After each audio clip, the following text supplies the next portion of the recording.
السلام علیکم، welcome to Shah group educational channel. This is Zakaria Shaikh. امید کرتا ہوں میرے بچوں آپ سب خیر و عافیت سے ہوں گے. جیسے کہ آپ سب کے علم میں ہیں کہ ہم کلاس 9 کی اسلامیات پڑھ رہے ہیں اور آج کا ہمارا ٹاپک ہے ابو عبیدہ بن جراح کے بارے میں، ان کی فضائل، مناقب اور وفات اور مدفن. پچھلی کلاس میں بھی جناب ابو عبیدہ بن جراح کو ہم نے پڑھا.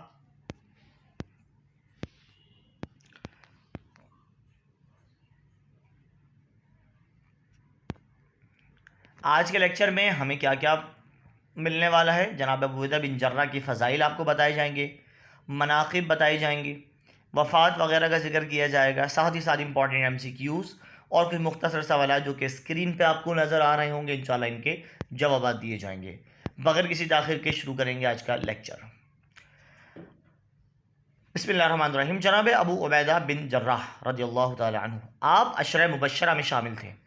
عشرہ مبشرہ بیٹا میں نے آپ کو پڑھایا ہے گزشتہ کلاسز میں کہ وہ 10 لوگ جن کو جنت کی خوشخبری دی گئی، یعنی ان کی زندگی میں ہی نبی کریم نے فرما دیا تھا کہ تم جنت میں جاؤ گے، وہ عشرہ مبشرہ کہلائے. آپ بدری صحابی تھے. آپ کو دونوں ہجرتوں کی سعادت بھی حاصل ہے. ہجرت کے 9 سال آپ کو یمن کے علاقے نجران کا امین بنا کر بھیجتے ہوئے نبی کریم نے فرمایا ھذا امین ھذہ الامہ، یہ شخص کون؟ ابو عبیدہ بن جراح، یہ شخص اس امت کا امانت دار ہے، امین ہے. دینی جد و جہد کی بات کی جائے تو آپ نے ایمان لانے والوں میں پہل کی. اشاعت اسلام کے لیے بھرپور جد و جہد کری. جب جہاد فرض ہوا آپ نے تمام غزوات میں حصہ لیا. غزوہ احد میں نبی کریم کے جسم اطہر میں ذرہ کے فولادی کڑیاں پیوست ہو گئی تھیں، جنہیں آپ نے اپنے دانتوں سے کھینچ کر نکالا، جس سے آپ کے 2 دانت ٹوٹ بھی گئے. فتح مکہ کے وقت رسول اکرم نے انہیں ایک جتھے کا امیر بھی مقرر کیا. جناب ابوبکر حضرت عمر کے دور میں ابو عبیدہ خاص مشیروں میں، ایڈوائزرز میں شامل تھے. آپ کی سربراہی میں حمص، شام، بیت المقدس فتح ہوئے. جناب ابو عبیدہ کے سامنے رومی سربراہ بیت المقدس مسلمانوں کے حوالے کرنے پر راضی بھی ہو گئے. فاتح شام اور بیت المقدس کے اعزازات بھی آپ نے حاصل کیے. وفات کی بات کریں تو فلسطین کے نواحی علاقے امواس میں طاعون کی وبا پھیلی اور جناب ابو عبیدہ کے مشورے سے فوجی لشکر کو دمشق کے علاقے جولان میں جابیہ منتقل کیا گیا. جناب ابو عبیدہ 95 برس کی عمر میں دار فانی سے کوچ کر گئے. آپ کی آخری آرامگاہ اردن کے شہر دیر اعلیٰ میں واقع ہے. پڑھیں گے کچھ اہم MCQs کی طرف. امپورٹنٹ MCQs ہیں میرے بچوں، توجہ کے ساتھ دیکھیں گے. فرسٹ اسٹیٹمنٹ، امین حاصل امہ کس کا لقب ہے؟ جناب انس، جناب زید، جناب ابو عبیدہ یا جناب اسامہ رضی اللہ تعالی عنہم؟ بالکل صحیح جواب دیا بیٹا آپ نے، بالکل صحیح جواب دیا، حضرت ابو عبیدہ بن جراح. اگلا سوال، ابو عبیدہ کی وفات کا سبب کیا تھا رضی اللہ تعالی عنہ؟ شہادت، طاعون کی وبا، بخار یا دل کا دورہ؟ بالکل صحیح جواب دیا، طاعون کی وبا. شام اور بیت المقدس ان کی سپہ سالاری میں فتح ہوئے. خالد بن ولید، ابو عبیدہ بن جراح، قطبہ بن مسلم، طارق بن زیاد. کون دے گا اس کا صحیح جواب؟ شاباش، ابو عبیدہ بن جراح بیٹا صحیح جواب ہے.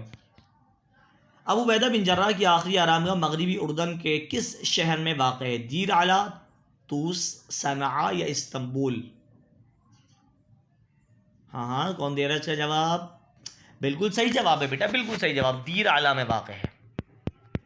آئیے مختصر سوال کی طرف نظر دوڑا لیتے ہیں. جناب ابو عبیدہ بن جراح کو ھذا امین ھذہ الامہ، یعنی اس امت کا امانت دار کیوں کہا گیا؟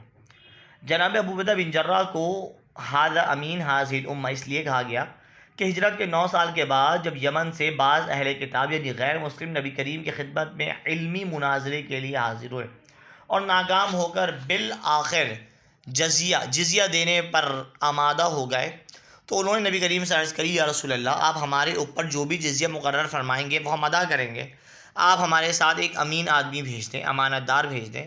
تو حضور اکرم نے ابو عبیدہ بن جراح کے ہاتھ کو پکڑ کر فرمایا ھذا امین ھذہ الامہ، یہ شخص اس امت کا امین ہے. اس طرح ابو عبیدہ امت کے امین بھی مشہور ہو گئے. اگلا سوال،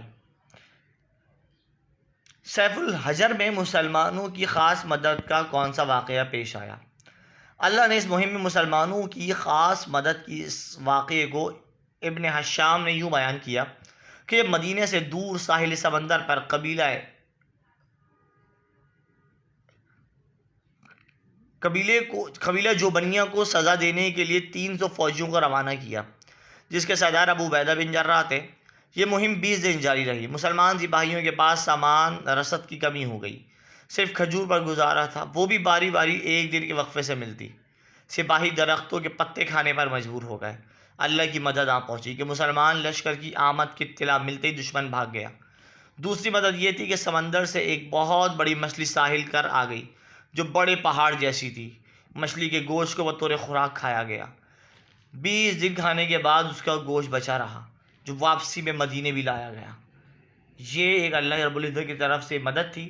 ایک تو دشمن بھاگ گیا، اور دوسرا یہ ہے کہ ایک مچھلی نمودار ہوئی، ایک مچھلی سمندر سے باہر آئی جس کو تقریباً 20 دن کھایا گیا اور اس کے باوجود وہ بچی۔